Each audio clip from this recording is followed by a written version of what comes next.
Hey, what's going on? We've been getting a lot of questions about this particular species. It's the Emydora sublagosa. That's Latin for the pink-bellied side-neck turtle, and that's what we'll be talking all about here on this episode of Camp Kennan.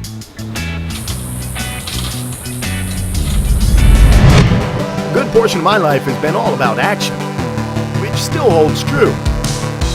But now I pour all that time and energy into wildlife conservation, education, and the pursuit of knowledge. This is Camp Kennan.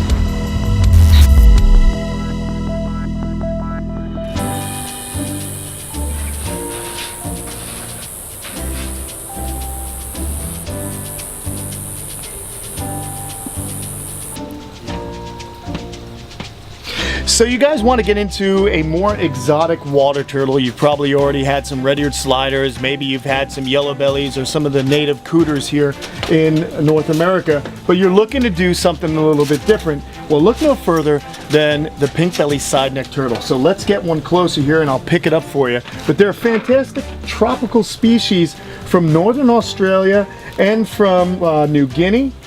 These animals are tropical, as I just said, so you're going to want to make sure that you keep them warm all year long. And I got a fly river that's hanging out in here too. Let's see.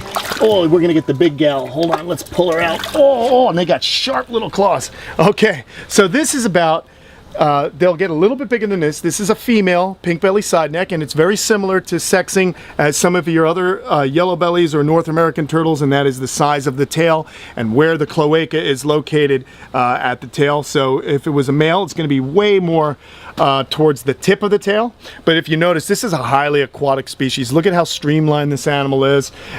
Just a fantastic, beautiful animal. As they get older, the red goes away, but I kind of like them for their personalities because these guys actually do really well in a pond-like situation, especially here in Florida where I can keep them outdoors all year long. That being said, it's pretty important to make sure that they stay warm. So if you are from the southern states, you're going to want to make sure that you put cycle water through or heat the water some way. You never want it to get colder than 65 degrees because then these animals will start to have problems. They're an omnivore also. So they're going to be eating some plant matter, but they do very well on Missouri tortoise diet, Zoo-Med turtle diet. I use the Missouri crocodile diet. They do very well with that. And these guys are a side-neck species. And what we've learned in the past episodes about side-necks is that you're going to find side-necks either on the equator or in the southern hemisphere. There are no side-neck species that are north of the equator anywhere in the globe. So you can kind of see this is a really cool animal. Look at that face. It almost has a little bit of a smile with its beak. Love the way they look. I've always been quite fond of some of the Australian or Australasian species of turtles.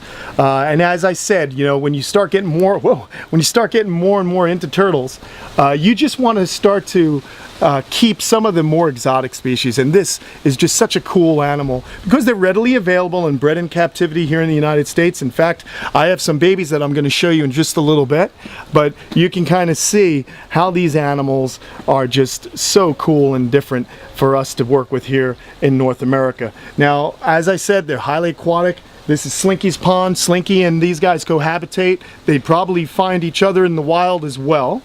But Slinky doesn't mess with these guys because he's well fed, so I don't really worry about him hurting any of these turtles. Obviously these are large enough to where he can not do anything to them, so that's good. But getting back to the turtles and what they need, you'll notice there's about 2.5 foot of water in this pond. They love swimming around. They need basking areas. Basically, guys, you got to treat them just like a red-eared slider.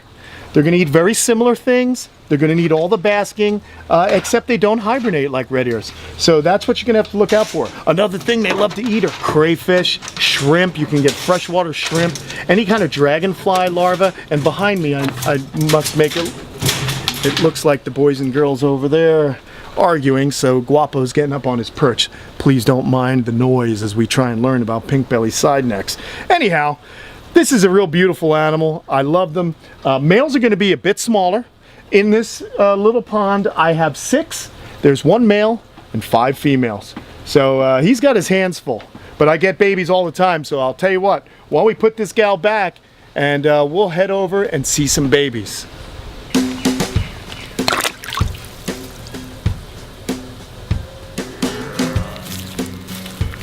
So what's really cool with any species is reproducing them, right? So I want to show you a little turtle nursery I have. I don't do too many aquatic turtles, but I do happen to have some baby pink belly side necks. And how about that? That is one of the cutest little baby turtles you'll ever meet. And you can see just how beautiful that baby and that little shell is. And he's doing what he's supposed to. He's pulled his head into the side. And again, you know, with any baby chelonian, turtle or tortoise, they're so helpless. These animals, you know, definitely have a long way to go before this shell is going to be any kind of protection. But keeping a baby turtle like this, it's very simple here. I can probably fill it up with a little bit more water. We haven't had a lot of rain, so I'm probably going to get the hose over here and make it about, you want to keep the babies in water the depth that's at least 2 of them high. So if you stand them up and then another one up, that's how deep the water should be. This way, in case they flip over, they can right themselves and not drown in the water, because turtles are air-breathing vertebrates and they can drown. These little guys are going to eat bloodworms. They're going to eat some of the prepared turtle diet. We have a little Zoom Ed turtle diet right here, and it really works well, the hatchling formula, because it's small and they can really get it. But usually when I am working with baby aquatic turtles, I use live food, live bloodworms, live brine shrimp, something that wiggles or moves, because then that really gets their attention and they swim after it. They like a lot of hiding areas to feel secure, basking areas. UV light is very important, but this is just such a cool little turtle that grows up to be just like that big female we saw. In fact, that big female, she laid 8 eggs, and these are one of her babies. So now you know a little bit more about the pink belly side neck turtle from Australia and New Guinea. It's an incredible little species, does well in captivity, so hey, if you're looking to step out of the norm, try one of these little dudes, but give them a good home, all right? See you next time.